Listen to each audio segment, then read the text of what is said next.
Hello and welcome to Two Words Wolves Pod. I'm Ryan Eichten and with me is Leo Sun. Leo, how you doing? I'm doing great, man. It's always good to be on the pod after a Wolves win. We got that last week after the Thunder win, so it feels great to get one after that huge Suns victory. And I feel like I've kind of fell into a weirdly settled up and down ride that is this 2024-2025 Timberwolves team. It's sort of in the vein of the only constant is change vibe, in that every time you think that you have the Wolves figured out, they just completely go the opposite way, and that you can kind of see it now, where it's like, all right, well, the Wolves are hurt, the young guys are playing really well, and that's great. But then we, of course, start getting some bodies back, and then we drop a game to the Jazz, and then we turn it around. So this kind of constant roller coaster of emotions with this Wolves team is something I'm getting kind of used to, and it feels like every win and every loss now seems a bit meaningless until late April, when the playoff games start.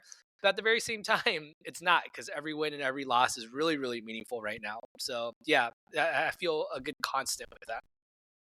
Yeah, I mean, last year they were a game away from the 2 seed and a tiebreaker away from the 1 seed. So it's obviously easy to, I mean, right now I would be, if they had split the season series of the Warriors, just won one more game against them, I would feel so incredibly confident about a 6 seed getting out of the play-in tournament. I'm still relatively confident in that, but like right now, that the Warriors having the tiebreaker over the Wolves is a big deal. So I agree with you that it's easy to we know what this team is, for better or worse, in a lot of ways. Obviously, they're trying to, like you said, reintegrate the players that have been out, but ultimately, I think we know, like, they're very likely to make the playoffs, and how kind of this season is defined as what will happen in in the playoffs.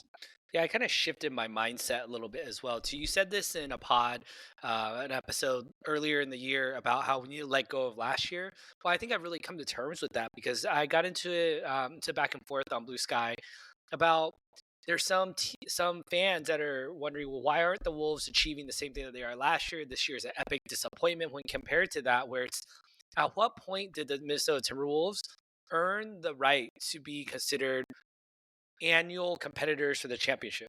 Like, we had a great year last year, not taking anything away from that, but we did a little bit overachieve. I mean, how many fans going into last season thought that we were going to end up in the Western Conference Finals? And so I think because of that, some fans have kind of come to that expectation that, well, we should be that again this year. We've only strung together two postseason, two or three postseason runs in a row, where you can't really call them runs because they ended in the first round. So until the Wolves make it past the first round multiple times, I'm not expecting them to make it all the way to the second or third or even the finals. So Yeah, I think it's fair for people to be disappointed by this season, and I don't think you disagree with that. But I agree with the sense of that.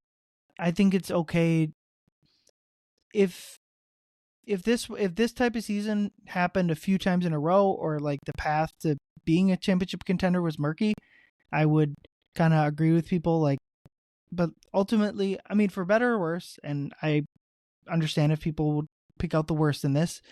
When they traded Cat, their immediate short-term team got worse, and ultimately probably ended their chance of winning a title this year. I would probably argue, based on the events that have played out so far this season, is that they never actually had a title contending team. This year's roster, last year's roster, when Mike was more healthy, when Rudy was playing well and more healthy, like, yeah, if you carry that version of that roster into this year, of course they could have recreated last year. But ultimately Mike has been hasn't been as healthy or as effective. Same probably is true for Rudy. And they've kind of had some weird injury timing where they were healthy, super healthy for the first half, and are just starting to get back from their unhealthy stretch. But yeah, like, kind of like you said, ultimately, like, yeah, if they miss the playoffs, certainly that's an abject disaster. I just kind of see that. I don't see this as, like, I think people, like, in general, but sports especially, like, they see a trend line and they just assume it's going to keep going. So like the cliche is like, progression, or progression isn't linear. You're not just going to, like, based off the last year, people just assumed it was going to keep going up and up and up, and now probably people think it's going to keep going down and down and down, and unfortunately neither of those are true. And so it's been we'll talk about the frustrations of this year. We'll talk about the Utah game that is a tough one to shake and might hamper a playoff run or whatever. But ultimately, like what I've said is like everything is still there in front of them. Well, I don't think like they're a championship caliber team, especially like you look at like the teams out east or OKC or that type of team, but like a Western Conference Finals run with, if they get the right playoff matchups and get a little bit of luck or whatever, like it's still there. And certainly like the path out of the play-in tournament is still right there in front of them. Yeah, I agree with you, and we'll see what happens because there's so much every day. The Wolves seeding in the Western Conference standings is going to change right now. So, I'm trying not to get too married to the idea of we're going to be the this seed or the that seed, or we're going to be Mm-hmm. outside the tournament, or we'll have a single game elimination. We don't know. Right. And I think what also was when like a month or so ago when Memphis and Houston were kind of locked into 2 and 3, or like those are the most likely seedings, there was this huge, like for me, I saw like this, ooh, that is like if the Wolves are the 6th seed and they have to play those two teams to make a West Finals, like that doesn't seem so bad. And now it's a little bit different. The Lakers have obviously, they got handed Luka Doncic, and the Nuggets, it's been a while now. They are clearly a very good team, maybe not as good as last year, but certainly still a very good team. So if those two teams are who the Wolves would have to face to get to the West Finals, that's a little bit it's a little bit tougher, but ultimately, kind of like you said, we don't get to choose our playoff opponent because we've had a down year. So I think just getting that week off out of the play-in tournament is kind of the goal, I think, for now. Yeah. I think it's good to have that goal and to hope for that and kind of see that Wolves make this type of run as they're getting healthy. So I'm excited to see what happens. But it does start with a win. Yeah, we did have a win yesterday against the Phoenix Suns. So as we're recording this on a Monday night, they played a really great game. The Wolves beat the Suns 116-98. So they held the Suns under 100 points, and the Suns are, by most measures, a fully healthy team. Far be it from a good team, but the first topic on our Howl or Foul that we're going to go with today is the Wolves are trying to recreate last year's defense even without Rudy. So as mentioned, they held the Suns so under 100 points and forced them into 20 turnovers, which is a large amount. And they did this without Rudy Gobert on the court. So Ryan, we'll go to you first. Howl or Foul on the Wolves are starting to recreate last year's defense without Rudy? I'm gonna say foul just because the last year's defense was such a high bar, and I do think they played well against Phoenix, especially defensively. Um, but ultimately, like a game like the one against Utah, where they just kind of never were able to find a defensive rhythm or were able to get stops. That for as much as as the Suns games look good, that one was a brutal one defensively. So I do think they really miss Rudy defensively. Where they have shown strides is on the offensive end without Rudy, especially like turnovers. They have not been turning the ball over as much. They only had, even for like what kind of felt like a sloppy game at times against Phoenix, they only turned the ball over 8 times. Maybe it just felt sloppy because Phoenix turned it over 20 times. But yeah, I think in general, I think the Wolves to reach whatever ceiling, like we talked about earlier, a playoff win or two, they're going to need all of their guys. They're going to need Rudy. They're going to need Randle. They're certainly going to need Donte.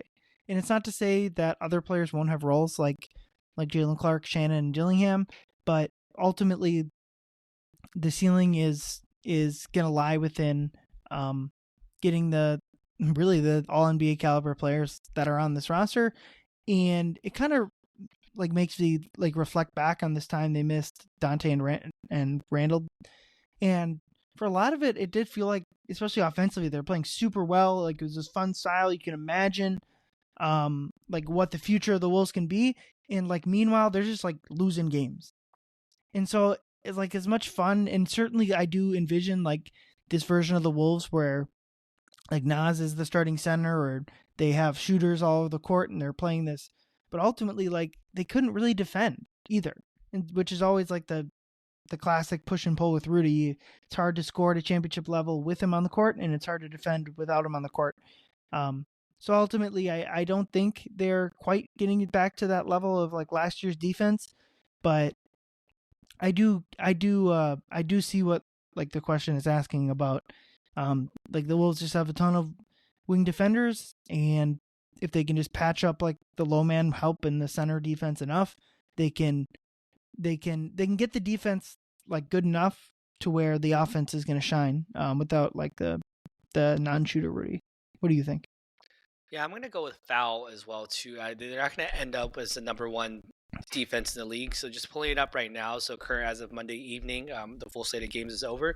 The Timberwolves currently have a defensive rating of 110.6, and that puts them at sixth in the league. So they're near top five defense, which is great.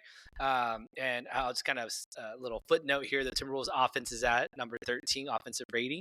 So I'm trying to climb in there, Ryan, trying to get in that top 10 slowly with the offense rating. But anyways, yeah, I think the Wolves are starting to flex a little bit more, showing a little bit more dynamic defensive schemes, in that they don't only have to play one way when Rudy's on the court. I mean, the way that they held the Suns, I mean, for as dysfunctional as the Phoenix Suns are, they still roster Kevin Durant, who's far from his prime, but still very, very effective.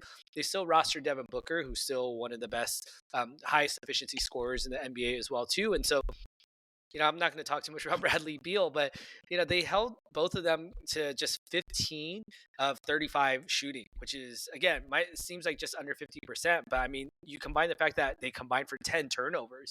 I mean, that's great. I mean, that's a great efficiency. In my notes for that game, I was just talking so much about the deflections that were out there. They were just getting, every time Phoenix was kind of penetrating, getting past the first defender, next rotation was coming over, low man was rolling into the position, and then from the weak side, you have someone coming from the nail, stripping the ball, and that fed their offense. I mean, you make a good point in the Jazz game. Yes, they were down Anthony Edwards. They were down, the majority of their starters, but they still gave up 38 points in two separate quarters against the Jazz, a Jazz team that's effectively tanking and resting a lot of their best players anyways. And so, yeah, I do think the defense still has a long ways to go in terms of getting back to that number one spot. I don't anticipate them getting there, but it was just great to see. Again, just looking at the game in general as well, too. I mean, it's Julius Randle's first game back. In my notes, I put that Julius Randle, it looked like it was his first game back. In the first couple of minutes, he was kind of clogging up space. There was one play where Ant was in the corner with a grenade, and Julius kind of ran over right next to Ant. I was like, "Wait, what's going on?" He was kind of being a little bit slower with it, but you could have fooled me. I mean, Ryan, I don't know if you have it open. If you don't look at it. If you had to guess, what do you think Julius Randle's plus minus was in that Suns game? Or if you know it. I did see it. Yeah, it's a zero. It's a zero. Now, when you look at when Naz Reid was out there, and Naz Reid shot 3 of 15, he was a plus 26. Now, again, single game plus minus, you don't take too much from it, but I mean, that just goes to show where it's like, okay, well, you can't always just look at the box score numbers to say that, oh, well, Julius Randle had 0 steals and 0 blocks. Well, I mean, he was still playing like his role on defense as well, too. So I'm not going to say that, oh, he was a negative defensive asset. I mean, he had that great hustle play. It was off offensive rebound, but still it was kind of a defensive-minded play where he was saving the ball, getting another possession for the Wolves, which is great. So, yeah, I really love seeing them do that, really limit the Suns. And I just kind of give one more departing shot to Devin Booker here. I mean, it's just the way that every time he sees the Wolves, like he just has something in it where he sees his future. He knows it's gonna come. He knows what's waiting for him when the Wolves are lining up. When Anthony Edwards is lining up across from him, and he's always trying to prove himself, and he's just struggled so much. I mean, I don't know how many games in a row now.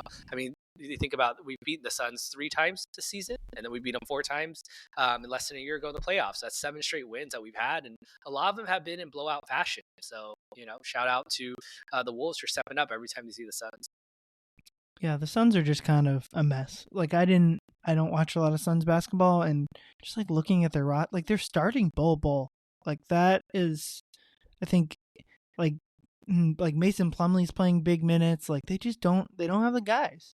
They don't have the players. Tyus is kind of, I've just been surprised by their season. I thought Budenholzer was going to come in and, at least in the regular season, fix what they had going on, and it's gone the opposite. Apparently there's some feud with Booker and him that I haven't read all the details on. So they're a mess down in the desert, and I'm not sure there's a light at the end of the tunnel even. We'll see if Durant ends up wherever he ends up. I know the Wolves will certainly take a look at that, but yeah, I think we can move on from that game and talk about the Anthony Edwards of it all, especially because you were down at that game in LA. So Travis and I talked about it, but I think it's worth kind of going over it again. Anthony Edwards was ejected from the game against the Lakers. That was on Thursday. Got a double tech with Vando for pushing and shoving, and then got a tech for yelling at the refs. Most likely, I don't know if it was confirmed, but basically cussing at the ref. Got ejected, which was his 15th and 16th technicals of the year, which means he was suspended for the Utah game. They lost those 2 games by a total of 10 points. Got to imagine they win one or both of those if Ant is on the court. Yeah, so just like for me, just like unacceptable behavior all around from Anthony Edwards. It's not even really about the Laker game specifically, but the fact that he leads the league in techs, that got to a point where he's suspended. And honestly, like it's been even like locker room stuff has been bad. This type of stuff, him talking about the refs, swearing, declining media, like it's kind of been a whirlwind for him this whole year in that sense. And he just has to be better. He has to be better in that sense. He has to be better in every way. And obviously it's zero shock that he goes up and responds with a 40-point effort in Phoenix and looks fantastic in the game. But the howler foul question for you, Leo, is Anthony Edwards' relationship with the refs is a huge problem. I'm going to say how it is a huge problem because I feel like it's one thing that Ant is earning these techs. He's really going at the refs. We see it. He's looking for a lot of fouls. I mean, he's drawing a lot of fouls, but he's expecting more. And in his defense, he is getting fouled in a lot of these. Even in the Suns game, there were a number of plays where he was getting grabbed. He was getting literally 2-hand push for Bradley Beal in the air, and they're not calling fouls. I mean, these are legitimate fouls that aren't being called, but he has to be smarter, and not in the sense that, well, don't get text, but know that he has to understand you mean so much to this team. Like, there isn't a Karl Anthony Towns that's going to drop 40 points in your absence right now. I mean, TJ Shannon will do his damn best to try and get 40 points. Jaden McDaniels has kind of emerged in his scoring ways, and Naz Reid's doing his damn best too, but he needs to be out there, and he has to understand that that's what he means. And he said that in the post game against, the Suns game, where he talked about, like, I understand that my teammates have talked to me and they've been doing a good job in trying to calm me down. All that is well and good, but I mean, he didn't get a tech in the Suns game, which is great. But I feel like it's one thing for him to earn it, but I also think that Ant has really stepped into the mantle as for Cat as the ref's #1 enemy on the Wolves, because we saw how much Cat got, in our eyes at least, unfavorable whistle at times. He would get early texts, he would get weird calls reversed against him upon review that weren't even challenged, things like that. And I think Ant is starting to adopt that as well too, where now the refs are like, yo, like this guy, he's becoming a Draymond Green type of bit, where he's always complaining. We gotta give him a shorter leash. And so, I mean, it's clear that Ant doesn't really care about, quote unquote, his image as far as like the face of the league. A lot of talking heads have talked about it in different pods and shows like that. And that's fine. He could not care about being the face of the league, but he has to be the face of the team. And so, whether it's from the swearing, that he's doing like off the court to get fines, but now he's swearing on the court, he's getting ejected. But like, he has to understand this is actively hurting his team. When you talk about the Lakers game, so I was there live this last Thursday. I will say it was my first time in person covering a Lakers game. I've covered some Sparks Lynx games there before, but it was a really great experience being out there. But even when Ant got ejected, I mean, the whole crowd was groaning, because a lot of them who came out to see, I mean, these are Laker fans, right? Lakers fans want to see the stars. They don't care about TJ Shannon. They don't care about Jalen Clark.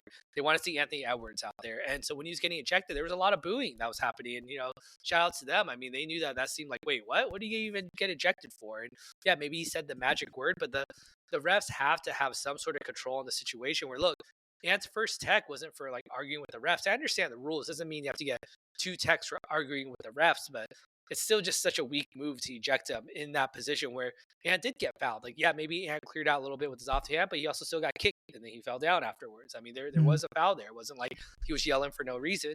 So yeah, I mean, it is a thing where it's Ant's asking for fouls. Lakers are getting a lot of fouls. It was just really, really bad optics. I mean, these are the Los Angeles Lakers who just got handed Luka Doncic. I'm not saying it was a conspiracy that Adam Silver handed it to him, but even the crowd there was like, they felt bad, not just having Luka, but as the Lakers waltzed, I think it was 46 free throws, the fans in the arena felt kind of bad. They were kind of grumbling. They were kind of like a little bit like, oh man, like we're kind of getting a lot of fouls here. And, they still had the audacity to complain when Luka wasn't getting foul calls. I mean, Luka shot 12 free throws and they were so annoyed in person. Like when they're like, oh, what the heck? That's a foul. But when they were getting the ticky-tack ones, especially in the fourth quarter, Lakers fans felt a little bit bad. So it's kind of interesting to see that dynamic there in person.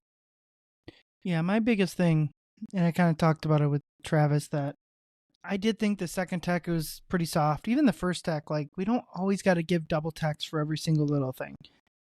So in that sense, I didn't love it. He obviously Anthony Edwards loses. I think he probably would have gotten one of them rescinded if he didn't chuck the ball into the crowd. Yeah. Like you just lose all benefit of the doubt when you do that. To me, it's like two separate things can be true at once. The first thing is like he has a very bad relationship with the officials. He needs to do better, and it's costing his team, and like that's unacceptable. And like, there's that part of it. And then the other part of it is like he has a point. Like he is getting officiated poorly, and like the Phoenix game is a perfect example, or at least just one play in the Phoenix game is Beal pushes him, like just a completely dangerous play, and it's not even called a shooting foul on the court. Like that is just that's such like a perfect emblematic thing of, and I thought he did well with it. Like you originally went like, what the hell? And then as like the timeout continued, he just went, oh, whatever. Like they have him and the Wolves have a point. Like there's so many, like he'll do like the gather step down low move, and he's getting just hacked on the arm every single time, and they don't call it, and I don't know why. And it's been confounding all year. He has not been getting the calls. And especially like when you watch the Lakers and Reeves is getting all these, I mean, some of them are technically fouls and just frustrating that that's the type of player he is, or some of them they obviously miss like the Jalen Clark phantom foul. But like you watch Shea, who obviously does a very good job of drawing fouls and I don't know if exaggerating contact, but showcasing contact to the refs for fouls. I think it's frustrating for Ant, who doesn't do that, who powers through calls, like isn't flopping or doesn't have whatever skill that is. And I think it's good for the NBA that when guys don't do that, like clearly like embellishing calls gets rewarded, and like that's not good. Like it's not as fun for fans. It's not as good of the game, but like, so there's that. And he just needs to be better. Like you can't change that. And you probably, unfortunately, that is making it worse by complaining about it. But I just think it's like one of those situations where like people are going to bring their own bias and focus on the one thing. Obviously, like the Wolves diehard fans, which we kind of consider ourselves, we would focus more on like the refs are screwing Ant piece of it, and maybe the especially like national writers or national people probably would just focus on just the relationship with the refs. And like I said, both are true, but like you can hold one opinion without like disagreeing with the other, if that makes sense. Yeah, Ant talked about it. I think it was somewhere in December. He said it out loud. He said the quiet part out loud, where he said, "The refs are punishing Julius Randle and I because we're stronger than our defenders." And that is maybe not literally what the facts are, but it's definitely close to the truth. Whereas he's pushing through, he's not falling down, he's not throwing his head back, and that's really kind of what it comes to. And like I mentioned earlier, Ant is getting a lot of free throws. I mean, he shot a good amount of free throws yesterday as well too, and it's not like he's not getting them. And so he does have to move on from that. I did see yesterday's game. He at one point, I mean, granted they were blowing out the Sun, so it's easier to be in better spirits, but he was laughing and joking with the refs during between free throws one time, and they were laughing and he was laughing. He's like, "Oh, that's a good call." Like, all right, whatever. I mean, that's what he needs to kind of ingratiate himself with. I mean, you have to play the game a little bit. Again, you have to sell the foul, but get yourself on a better, standing with them, because again, it is a thing. I believe there's a team. I don't forget what team exactly what year it was, but I believe that there was a team in recent history that did hire someone like a consultant or someone, a specialist advisor or some sort, maybe assistant, who gave a little bit of a workshop on like how the refs are calling the game and how you have to understand how to work the referees a little bit. And, I'm not saying that, I want that to happen, but I do think Ant could benefit from that for sure. Yeah, I agree. I just kind of unfortunately think that that's the way it's like trending, and I just wish like there was a little bit they'd be more proactive. The league would be more proactive about like, can we get the foul calls for people that aren't flopping for them? Right. But I agree. That's maybe another topic for another day. Our next question here: the Wolves played their top 7 guys in this Phoenix game the majority of the minutes. So that would be Randle, Jade, Nas, Mike, Ant, Donte, and Nikhil. And then they kind of played I would kind of call it two half guys. So Jalen Clark played 11 minutes and Terrence Shannon played 7 minutes. I don't remember how much of those were garbage times, but Clark and Shannon were still in the rotation, but kind of only one big stretch, like only one extended stretch, and kind of went away from it later in the game. So Holler Foul, the Wolves need to broaden that rotation even as guys get healthy. I'm calling foul on this. And the reason I say foul is that I feel like this is the pickle that the Timberwolves have put themselves into. They're not far enough down the standings where they could go ahead and just like, you know what, let's pull the plug. Let's let the young guys rob and then play a little bit more. They're also not far enough ahead in the standings where they could be like, all right, well, we can, spend some time trying to build them into. I mean, they're kind of stuck in this weird spot where they have to try and get as many wins and maximize every single minute out there. So that is what it is. That's the facts. So that said, I think getting Julius Randle and Donte DiVincenzo, like we saw in the last 2 games, to kind of reintegrate, and even Rudy Gobert, once he's back into the swing of things as fast as possible, is the right move given the circumstances right now. So obviously they're still down Rudy yesterday, but as you mentioned, they did play Jalen Clark and TJ Shannon a couple stints. I think they were both in the first quarter. TJ came in and he immediately went 0 for 3 on the court. He drove to the rim and went a little bit too fast, biffed a couple layups that he was making a lot against the Lakers, against the Jazz, and he got yanked. Meanwhile, he plays 7 minutes or 5 minutes up until that point. And then Jalen Clark coming in, he comes in and in my notes against that game, he played really solid defense. It was first he got a great stop on Devin Booker, forced him into a tough shot. Then on Bradley Beal on back-to-back possessions, forcing a miss and a turnover. And then later in the game, just kind of on the opposite end of the court, Nasri gets fouled shooting a 3. He misses his last free throw. They get the offensive rebound, kicks it right out to Jalen Clark and nails the 3. And again, I remember that was a big, big momentum play there for the Wolves. And so, you kind of see like, okay, well, Finch gave Jalen Clark 11 minutes in that game. So he got a little bit more. So I do like seeing that Finch is willing to like extend it, like, all right, well, TJ's not having it right now. He doesn't got the juice right now, but Jalen Clark is. So let's give him a little bit more minutes. So I love him being able to kind of flex that 8th spot a little bit as well too. Again, maybe not a ton of minutes. We'd like to see a little bit more, but yeah, I mean, having the top 7 playing consistent, Donte obviously is already integrated back in. He said that, I think it was in practice shoot around yesterday.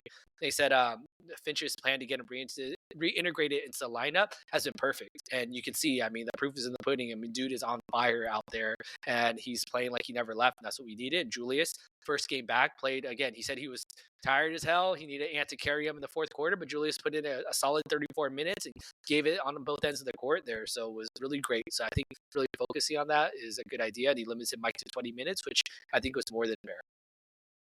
Yeah, I agree.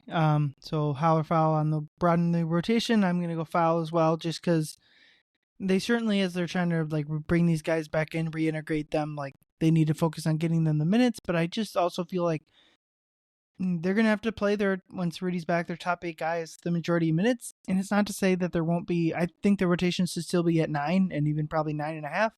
And there's gonna be certain nights where you need someone to attack the rim, and that can be Shannon. Where you need an extra wing defender, that can be Clark. Where you need more point guard minutes, that can be Rob. Like they can still work these guys in, but there's also gonna be some nights where you don't. Like Rob didn't play before garbage time in the Suns game.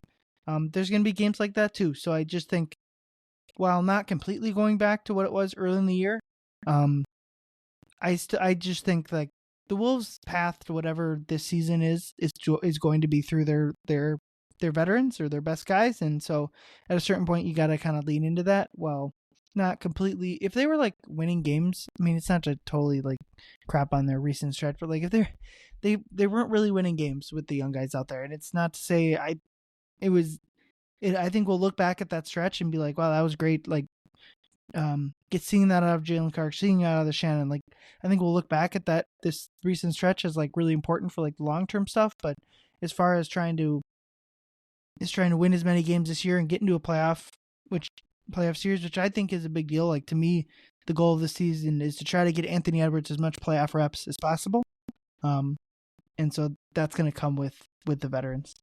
Yeah, shout out Jesse Edwards. No relation to Anthony Edwards. Got his first NBA minutes yesterday. I think he bobbled a pass and was standing around a picture where Leonard Miller dunked it, and he posted that on his story. So a shout out to Jesse Edwards for getting his first minutes here. I mean, who knows? He might not ever see the court again this season for the Minnesota Timberwolves. But yeah, I think the lineup rotation is going to have to work itself out sooner than later. Well, let's hope Jesse Edwards does get some minutes at the end of the season when the Wolves have clinched a solid playoff seed and they can kind of cruise through a game 82. But next one we got here, we don't know when Rudy's going to come back yet. He's listed as out for the game against Philly. I would assume that puts him out for the back-to-back against Charlotte as well. We'll probably get an update some about Rudy's pregame tomorrow, but I guess we'll see. But eventually when Rudy is back, my sense, and it seems like everyone's sense, is that Nas will move back to the bench. They'll start Randle and Gobert together. So Leo Howler foul on Nas moving back to the bench being an issue. I'm saying that it's a howl. That I think Rudy's back injury, I am a little bit more concerned than that, I think, than the average person is. And back spasms and kind of being day to day doesn't seem that concerning. Even then, when I was there Thursday at Los Angeles, he looked like he was doing a good amount of on court work before the game. I watched him kind of running up and down and get a couple layups up in there, but he still was quite limited. You could tell he wasn't going 100%. And I think my concern isn't maybe with the immediate injury of it, but it's more in the long term situation is that he looks quite limited for someone that maybe at his age and his size, that might be something that could linger. And back issues are something that, I'm a little dude and back issues hurt me all the time. But for someone that's his size at 7 foot, worst case scenario, you're looking at like a Dwight Howard type situation. When Dwight Howard went from Orlando to Los Angeles, he was dealing with back issues and really, really derailed his career. Obviously, he still made a good finish in last couple like rotations in different teams, is won a ring with the Lakers in his second stint, things like that. So he was still useful, but he definitely was a shell of his like former kind of MVP candidate self. And so I think Rudy really needs to preserve himself right now, because long term a back injury will hurt more than just the season, but I think in his long career. So I'm a little bit worried about him kind of rushing it back. But I think when he is back though, it's going to move Nas back, and it'll suck, because again, we're kind of seeing right now, especially the Suns game, like what type of defense are capable of playing without Rudy. And, it's far from a proven thing when you're playing against one of the worst vibes team in the NBA right now. But yeah, we'll see what happens with that back. What do you think, Brian? Yeah, I'm going to go foul on it being an issue just because my thing is more, it's always been, I've kind of said this a lot, like it's more about, for me, the closing lineup. If they're going to do what they did early in the year, where it just seems like the starters are going to close every single game almost no matter what, then yeah, that's gonna be a tough look. I don't think that that's the way they go, but who knows? Especially, and to be honest, Mike is kind of more worrisome, and I do think, I would guess that Donte will start, maybe not in this back to back, but coming up here soon, they'll move Mike back to the bench, how like they had it before Donte got hurt. But the Wolves are just on this crazy stretch of road games and travel schedules, so they're probably not wanting to push Donte too far minutes wise. But I just think if they're gonna, down the stretch of games, play their best five guys, if that's Rudy some nights, if that's Randle, Nas, whoever's their best 5-man lineup that they've determined through the course of the game, play that lineup down the stretch of the game, because the Wolves have had enough clutch time issues that playing a lesser lineup is only going to make that worse. Yeah, I think as far as the whole Nas Reed part of this whole equation is, my worry is that, he's someone that has a decision to make this offseason. He has a decision to make that if he wants to accept the max deal that he can get, which is with the Timberwolves, and stay with his boys and a fan base that loves him, like that's great. When you also think of the optics of, like, we've made him play backup center, we made him play backup power forward, we had him start and then sent him back to the bench. He won 6-man of the year, and we then bring in we lose Cap, but we bring in someone that's going to start over him again. And when you're looking at it, has Nas Reed not earned a chance to be the full-time starter? And it's not to say that he shouldn't be, but he obviously is not being thought of as that with this current iteration of the team. Again, who knows? Maybe Julius Randle's gone this offseason. We don't know.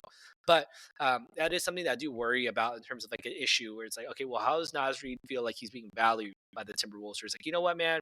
Back to the bench, and you're not going to play, clutch time. Again, we've seen him play more in clutch time, which is encouraging.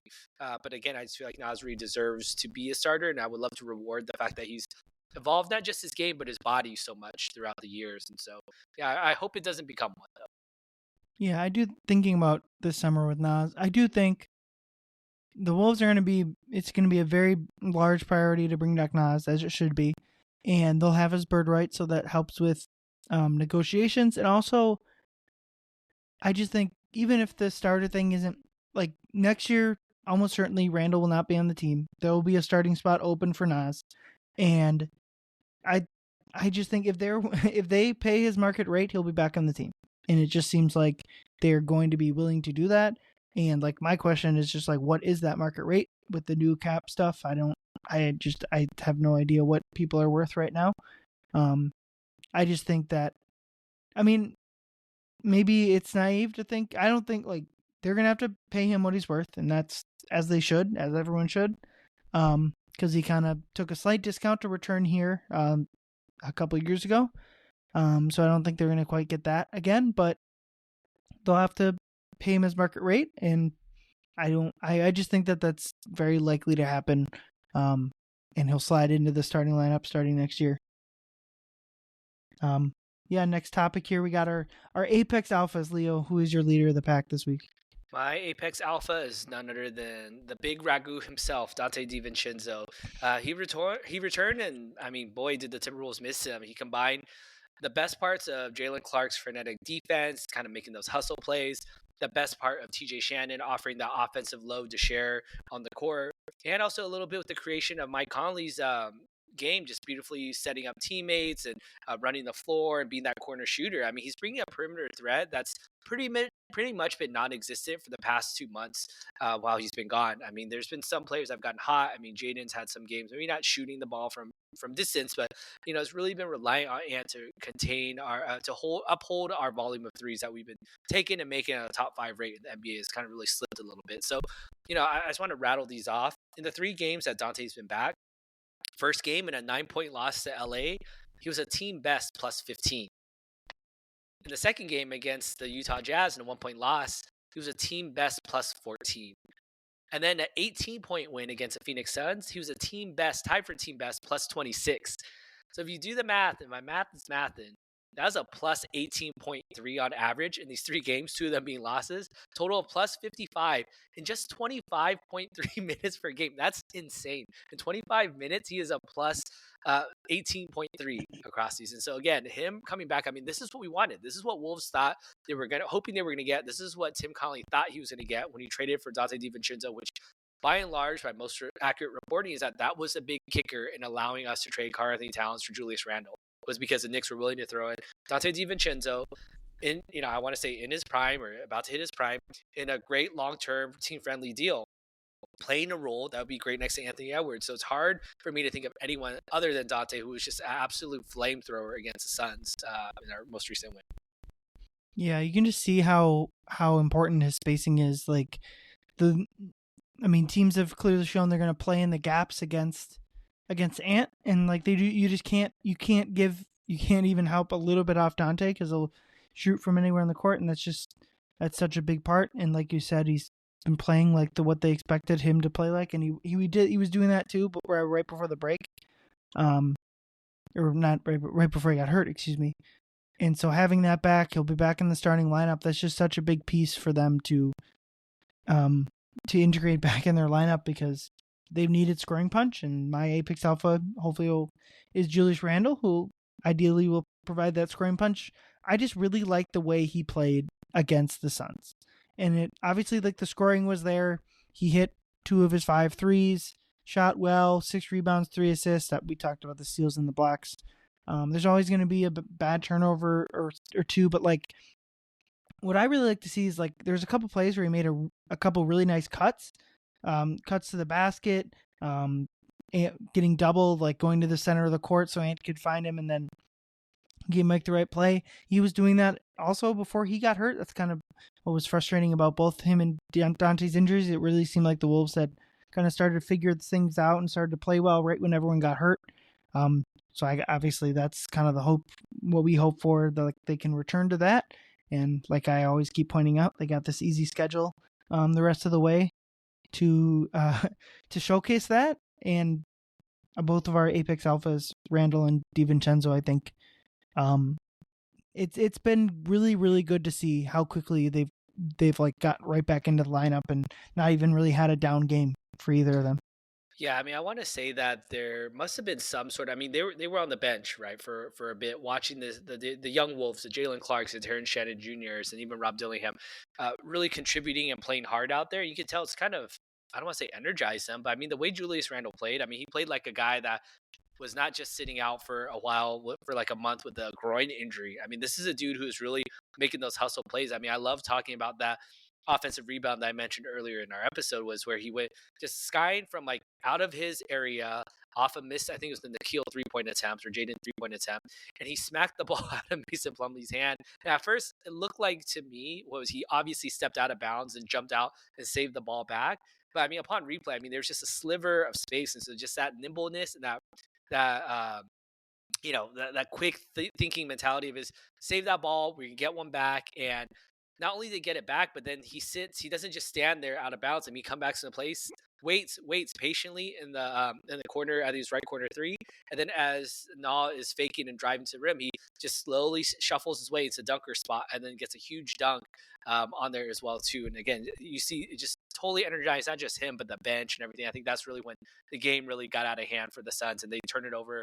Ryan Dunn was so embarrassed by getting posterized that he tried to do one of those quick inbounds, where it's like, oh man, I just got dunked on. Let me hurry up and get this in so they can't do it. And because of that, he made the mistake. Jaden took advantage and hit that beautiful George Gervin Iceman finger roll in there. Yeah. And that was pretty much the game right there. So that was such a great sequence. That's really sparked by Julius Randle. So that's the thing with Randall that we've seen. It's like, okay, does he have that spark? Because there's some games where he's getting mad. He's like, nah, I'm taking this. I'm gonna block the shit out of PJ Washington or whatever it is that really motivates him and gets him going. It really gets the team going as well too. Or you see him hustling on the break and really moving his feet and kind of that awkward, angry bowling ball style that he plays with is just so much fun when it gets going. So yeah, I love that. That's a great pick for your aim, guys.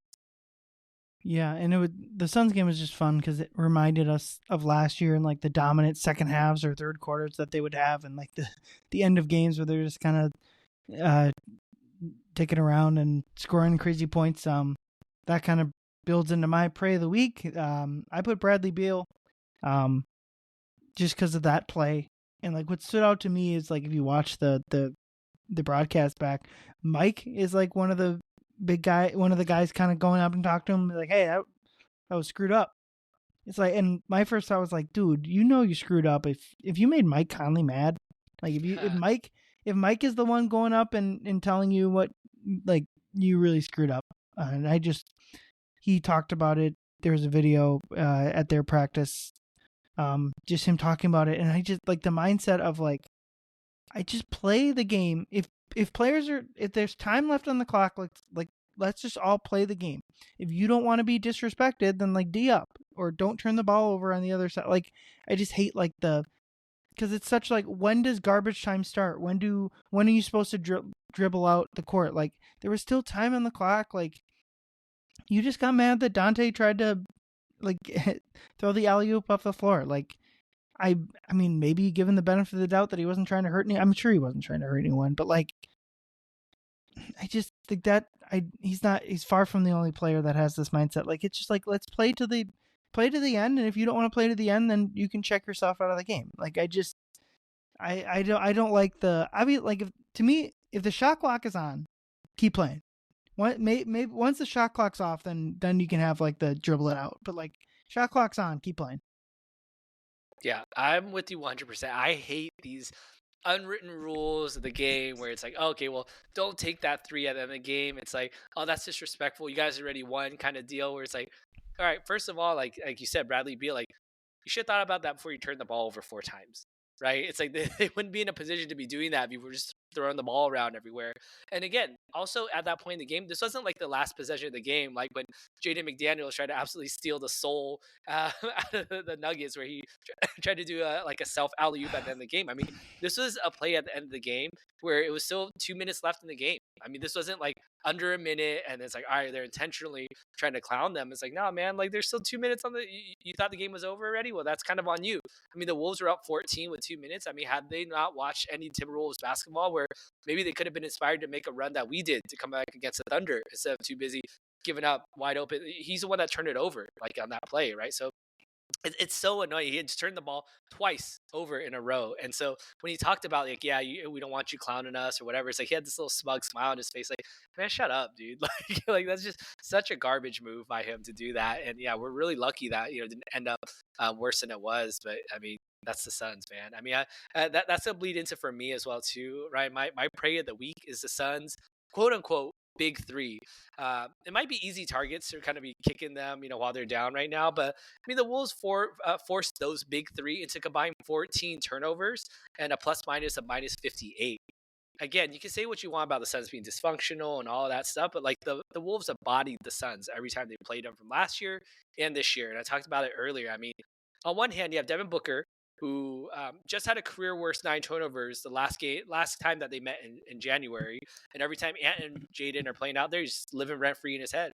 And you have KD, who's probably already penning my next chapter in the Players Tribune right now. So he's already halfway checked out right now. And then you have Bradley Beal, who's still holding onto all the cards. Like he's got a monopoly on sheep and like Settlers of Catan. And he has like no end game right now. He's like, you know what? You can't trade me. I have my no trade clause. I ain't leaving. It's like, all right, what's your end game here? Are you just gonna finish your career with the Suns by not letting them trade you for the rest of your contract? It's like I don't know what's going on. So I mean, I don't know how many of you remember this. I put this out on social media, but in November 9th, 2022, it was, I think, D'Lo and Rudy Gobert's first year together, and Anthony Edwards and Cat.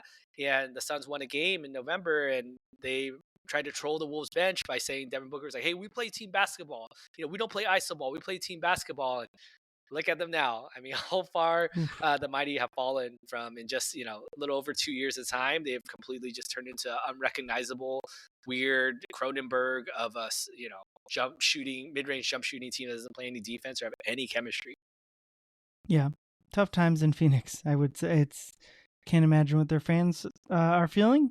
But honestly, I can think of one fan base that has it worse right now. And then be the Dallas Mavericks. So we can. I did want to kind of talk about. I want to revisit the Luka Doncic trade a little bit. Maybe that thing is so crazy. We'll just kind of do it monthly, I guess. I don't know, but like seeing him play the Wolves as a Laker, it's just weird. It doesn't make sense, and I just continue. That trade is going to remain an albatross of like just bad decision making for a long, long time. And I just feel bad for their fans because we got like 1% of that feeling, I think, when maybe less when the Wolves kind of out of nowhere traded Cat. But ultimately, I think I obviously not nearly as bad as Luka, especially because like the idea of them trading Cat had obviously been out there for probably years. And also like the Wolves have Ant. So like from an on-court, like you kind of gotta get over a little bit, and we did, but like everything that's happened to the Dallas Mavericks organization the past month has just been terrible, and so I kind of wanted to give it to you if you had any other thoughts about watching Luka and just the Lakers stuff altogether.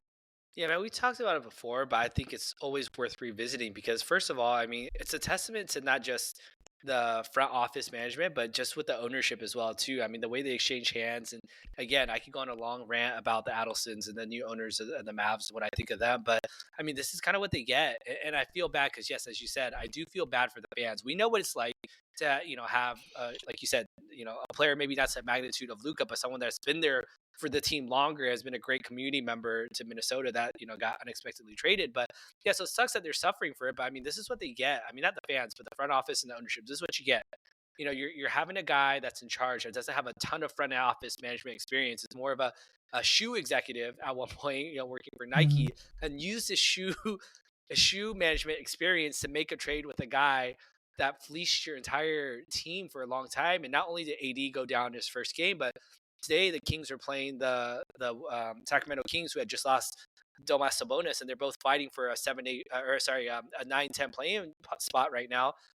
They go down in a very important game, and Kyrie goes down with this horrific-looking knee injury with a non-contact. He goes up, and he kind of bumps his right knee, but that forces him to take an awkward step on his left leg on the second step where he goes up for an awkward shot.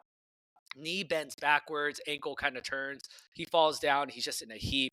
The trainers come and look at him, and it's just the crowd is silent. It's just a terrible scene for the Mavs fans that were there in attendance. And he gets carried off the court. He has to shoot 2 free throws because this is a foul. He did get bumped.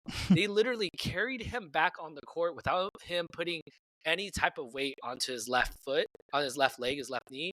And he shoots 2 free throws. I think he makes them. And he gets carried back off. And the fans like, wow, this is just like his idol, Kobe Bryant, which like, yeah, okay, that's great. You can have that moment, but this is terrible. You just lost AD, who you traded for. Now you lost your only other guy. It's like, say we traded Cat and then we just lost Ant to like a horrific knee injury right afterwards. Like I even hate putting that energy out, those words into universe, because that's kind of what it felt like for the Mavs. And so now, not only do they have those injuries, but the injuries to the rest of their front court, they're on the outside looking in. I wouldn't be surprised if somehow the Portland Trailblazers made a run at them for that 10th seed in the play-in tournament right now. I mean, they're just really, really reeling right now. There's just not really any talent left on that team. And again, I go back to, this is kind of what the front office gets for kind of messing around and making some stupid 2K trade that they thought was going to be good on paper.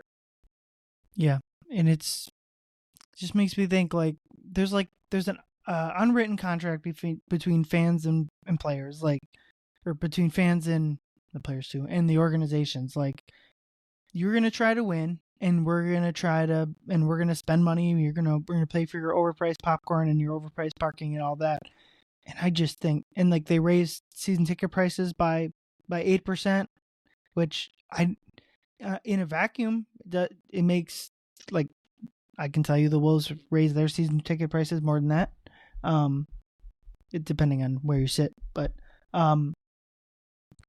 to do it, they're just clearly tone deaf. They don't to do it now, and after everything that's happened. It's like an it's like an I don't want to use this phrase for a sports thing, but it's a tragedy. It's an unimaginable tragedy. It's the sports version of just the worst type of fan experience you can have, because I don't know. I don't even know what my point is anymore. It's awful. Yeah, it's awful, and it's kind of, but in your stupid faces, Mavs front office, that, you do this, and it's even hard for me as someone that lives in Southern California. I'm surrounded by Laker fans. I'm married to a Laker fan. Where it's as much as I want to get mad at the Lakers for this, it's not even their fault. I mean, we would have done that, I mean, not for Ant, but obviously for Julius Randle or for Rudy Gobert. Yeah, sure, go ahead, take him. We'll take the generational superstar that's in his prime right now. So you can't even get mad at it. I mean, when I was at the game, Luka still, I mean, he's been playing there for what, I think almost 15 games now or something like that, where he's obviously gotten a little bit used to it. He's settling into his game, but you can still tell when he's out there, at least from what I saw in person, was that it was still a little bit of a show shock. There's the Laker fan base is huge. It's not to say the Dallas market is a small market team or anything. They're a big market as well too, but it is nowhere near kind of the glitz and glamour of the Lakers and how many people show up pregame, how much paparazzi, how much media is there covering every single game there in Los Angeles. I mean, their studios are literally right there where they can come and attend all these games with big names. I was standing next to Tim McMahon in in the bathroom and back in the media room at one point. I was like, what's Tim doing here? He covers the Mavs. But I was like, oh wait, right, he still works for ESPN, and he's probably still covering Luka's career or whatnot, and so you can still kind of see. I feel like you could name drop someone better than Tim McMahon, to be honest, at a Laker game. That's the only guy that used the bathroom next to me there. There were some other cool notable people that were there, but yeah, I mean, just seeing being at that LA game live and just seeing Luka there. I mean, it sucks because it's I being a Laker hater is in my DNA. I can never get rid of that. It is part of who I am. But at the same time, just seeing man, this is just such a Laker perfect fit for them, where it's they get this next great white hope that comes in, and you have your fans who love their stars, and you get this huge star that plays a very glamorous style of basketball that is reminiscent of a Magic Johnson Showtime-esque. You're watching him and LeBron night to night throwing full court touchdown passes that have probably doubled what LeBron did with Dwayne Wade in his first year already. I mean, those two are just generational passers, generational IQ basketball players are now sharing the court together. So it's quite crazy. And, again, it sucks personally for me, but I think for the sport of basketball and probably for Luka's career at large, yeah, I mean, it's a good fit for them. And it's going to be a tough seed for the Wolves to break. But when the Wolves clinch the 7th seed and face the Lakers in the first round, best believe we win in that in 6, maybe. So. Yeah, and even as LeBron ages out of stardom or out of the league, honestly, he'll probably retire before he ages out of being a quality NBA player. Luka's going to be in LA for a long time. To wrap it up, my 2 words, working back. To me, the key to the rest of the season are working those guys back. We talked about DiVincenzo, Randle. It's gone well so far, and then eventually Gobert. Seems like maybe the injury will be as much of a working back process as anything else, but trying to find. I mean, the ceiling for the Wolves is always like how much can they maximize Rudy, in general. So they'll have to work on that the rest of the way as much as they can. Leo, your 2 words. My 2 words is go time. There's no more time for figuring out the lineup. There's no more time for, all right, well, let's get back to our defensive basics. And there's no more time for like impassioned team meetings anymore. I mean, there's 5 teams vying for the final secured playoff spot right now. And if the Wolves want to be that team, they have to go. They have to take every game seriously. There's no more technicals. Like you can't even have one. Like no more. If you're Julius or you're Donte, it's like, all right, yes, yeah, you want to work your way back in, all that, but it's also go time. Like we need you producing. If you're not going to produce, then we got to put someone else in there right now. I mean, looking at it as of today, the Timberwolves currently are sitting at the number 9th seed right now, but they're in a 3-way tie in terms of games back with the Los Angeles Clippers and the Sacramento Kings. The Wolves have one more win, but also one more loss in their column right now. But they're only just half a game behind the Golden State Warriors, who've won 8 of their last 2. And so the Wolves aren't quite in control of their own destiny, but we talk about the schedule before, and we'll probably talk about it again now, is that the Wolves have the easiest schedule in the league right now. And to finish out the season, they have to take advantage of every one of these moving forward, because if they do, they very much could clinch, that 6th seed, or at least move their way even maybe in contention of the 5th seed if the Rockets continue reeling at the rate that they are right now. So yeah, it's go time. Yep, I agree. They got to start winning games, and they got to start doing so now. And the first opportunity for that is against Philly. Embiid's been ruled out for the end of the year. Maxey kind of took a hard fall. They played on Monday, so they're on the second night of a back-to-back. We'll see if he plays. I'm not sure. Kelly Oubre missed a game with the illness as well too. So let's not forget Tsunami Papi, who has been a productive starter, who also may not be playing tomorrow. Yep, and Paul George has kind of been in and out of the lineup as his podcast goes out of the lineup.